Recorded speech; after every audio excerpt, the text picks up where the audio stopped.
Sir, मी आज 0 आवरमध्ये आपण वेळ दिला याच्याबद्दल आभारी मानते, पण मी खूप जड अंतःकरणाने आज एक अतिशय संवेदनशील मुद्दा मांडणार आहे.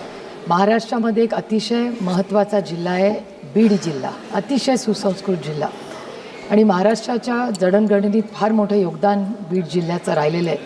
माननीय भारतीय जनता पक्षाचे महत्त्वाचे नेते राहिलेले गोपीनाथ मुंडे साहेब पण बीड जिल्ह्यातूनच येतात.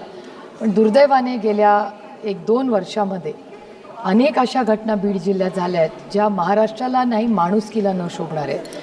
आणि संतोष देशमुख आणि महादेव मुंडे यांच्या अतिशय क्रूर पद्धतीने हत्या झाल्या. सगळ्याच पक्षाच्या लोकांनी त्याची निंदा केली आणि ही अयोग्य घटना झाली हे मान्य करतात. पण दुर्दैवाने महाराष्ट्राचं गृह मंत्रालय अजून त्याच्यावर काही ॲक्शन घेत नाही. माझी विनम्र विनंती आहे देशाच्या गृहमंत्र्याला की संतोष देशमुख आणि महादेव मुंडे या दोघांची आणि अनेक अशा केसेस आहेत त्या संपूर्ण भागामध्ये ज्या क्रूर हत्या झालेल्या आहेत, पण त्या कुटुंबांना न्याय मिळत नाही आहे. आज संतोष भाऊंची आमच्या वहिनी भगिनी असतील, त्यांच्या कुटुंबातले लोक असतील किंवा महादेव मुंडेंच्या कुटुंबातले लोक असतील, हे सगळी लोक न्याय मागण्यासाठी सगळीकडे फिरत आहेत, आमदार खासदारांना भेटत आहेत. मीही त्यांची भेट दोन्ही कुटुंबाची घेतलेली आहे आणि ताकदीने माणुसकीच्या नात्याने आम्ही सगळे त्यांच्याबरोबर उभे आहोत.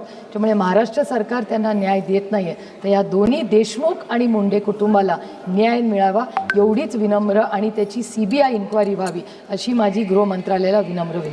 धन्यवाद जी.